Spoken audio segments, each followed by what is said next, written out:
गौरवशाली क्षत्रिय इतिहास और स्वाभिमान को बार बार खंडित करने का कुप्रयास किया जा रहा है।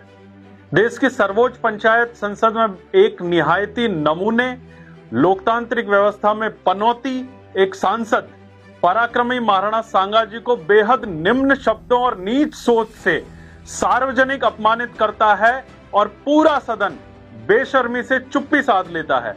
और राजनीतिक मंचों पर दहाड़ने वाले उन गूंगों से भी कहना चाहूंगा कि जिन महापुरुषों की बदौलत तुम आज आजाद देश के मालिक बने बैठे हो, उन महान शूरवीरों के अपमान को तुम बर्दाश्त कर सकते हो, परंतु महाराणा सांगा के आशीर्वाद से जीवन जी रहे मेरे जैसे लोग इस निर्लज्ज को जवाब जरूर देंगे। और मेरा चैलेंज है उस नमूने सांसद को कि राजस्थान की धरती पर जिस दिन कदम रखेगा उसकी जुबान पर लगाम लगाने के लिए मैं अकेला जाऊंगा।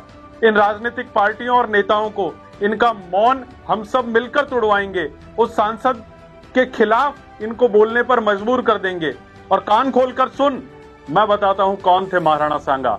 खातौली के युद्ध में मात्र 6 घंटे में दिल्ली के शासक इब्राहिम लोदी को हराने वाले भारत सम्राट थे महाराणा सांगा। भारत सम्राट इसलिए कह रहा हूं क्योंकि जिन्होंने दिल्ली के शासक इब्राहिम लोदी से दिल्ली जीत लेने के बावजूद अपनी राजधानी दिल्ली नहीं बनाकर चित्तौड़ अपनी राजधानी रखकर मेवाड़ का मान पूरे देश में ऊंचा कर दिया था और यह संदेश दिया था कि गेहूं छोड़ के मक्की खाना, लेकिन मेवाड़ छोड़ के कहीं ना जाना। जिन्होंने मालवा के शासक महमूद खिलजी को हराकर उसे बंदी बना लेने के बावजूद उसके नाक रगड़कर माफी मांगने पर पुनः उसका राज्य उसे वापस देकर जो दरियादिली दिखाई, ऐसा उदाहरण कहीं देखने को दूसरा नहीं मिलता।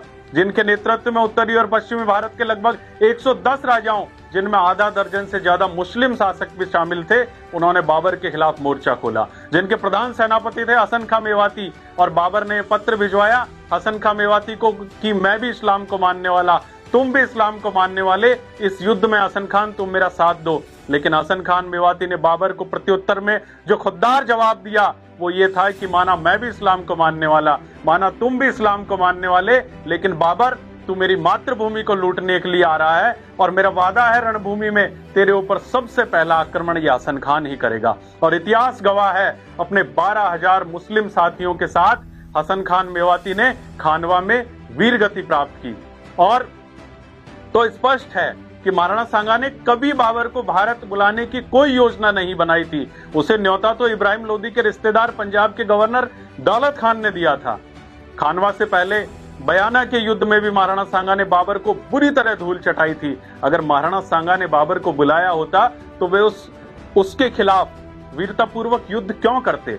मेरा सदैव प्रयास रहा है कि भाषा को संयमित रखूं, परंतु जब से महाराणा सांगा के बारे में ये शब्द सुने हैं मैं बहुत विचलित हूं, बेहद आक्रोशित हूं और बेहद असंयमित भी हूं। समाज से एक निवेदन है, सादर निवेदन है कि क्षत्रियों के खिलाफ निरंतर ये बयान महज एक घटना नहीं बल्कि गंभीर साजिश है इतिहास को खंडित करने की, महापुरुषों की शौर्य गाथाओं को धूमिल करने की। अब समाज को तय करना है कि स्वीकार करना है या प्रतिकार। धन्यवाद।